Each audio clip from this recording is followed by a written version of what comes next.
नमस्कार मैत्रिणींनो, अशा तांदळाच्या पापड्या तुम्ही कधीच पाहिल्या नसतील, जे चौपट तेलामध्ये टाकल्यानंतर फुलतील. तुम्ही बघू शकता. इथे मी तांदूळ घेतलेले आहेत. 1 किलो तांदूळ मी 3 दिवस भिजत घातले होते. आता ते उपसवून आपल्याला वाळवत घालायचे आहे. त्याच्यामध्ये पाव किलो गहू घ्यायचे आहेत आपल्याला. तरी ते गहू आपल्याला स्वच्छ धुवून 5 मिनिटं पाण्यात ठेवायचे आणि ते पण नंतर उपसवायचे आणि तांदूळ आणि गहू एकत्रच आपल्याला वाळवून एकत्रच दळून आणायचे आहेत. आणि हे पीठ जे आहे का अगदी बारीक आपल्याला हे दळून आणायचं आहे. आता हे आपल्याला चाळून घ्यायचं आहे. तर मी इथे सोजीच्या चाळणीने हे पीठ चाळून घेतलेलं आहे.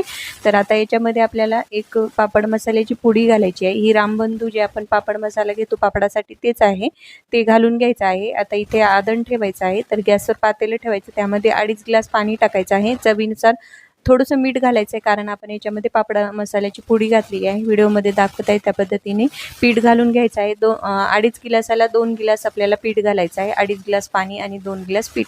आता व्यवस्थित असं व्हिडिओमध्ये दाखवत आहे त्या पद्धतीने याला फेटून घ्यायचं आहे. अगदी त्याचा घट्टसर गोळा झाला पाहिजे, असं आपल्याला व्यवस्थित असं त्याचं पीठ कुठेही राहिलं नाही पाहिजे.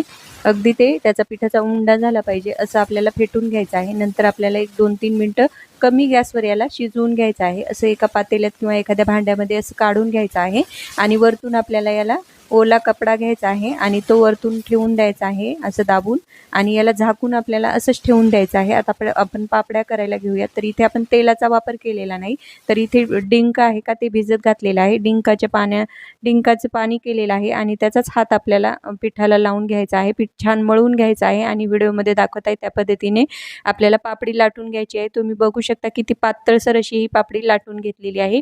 आता ही काढून आपल्याला वाळवून घ्यायची आहे. तर मी तुम्हाला दुसरी एक पापडी लाटून दाखवते आणि त्याची ताटावरून काढण्याची सोपी पद्धतसुद्धा मी तुम्हाला दाखवणार आहे.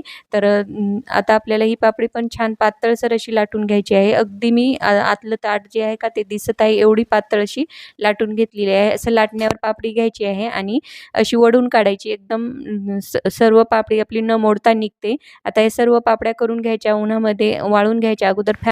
आता या उन्हामध्ये आपल्याला कडकडीत वाळून घ्यायच्या. अगोदर फॅन खालीच टाकायच्या आणि नंतर उन्हाला वाळून घ्यायच्या. अगदी चौपट फुलणाऱ्या अशा ह्या पद्धतीच्या पापड्या तुम्ही नक्की करून बघा. अगदी वर्ष 2 वर्ष टिकतात. व्हिडिओला लाईक करा, शेअर करा, चॅनलला सबस्क्राईब करा. धन्यवाद.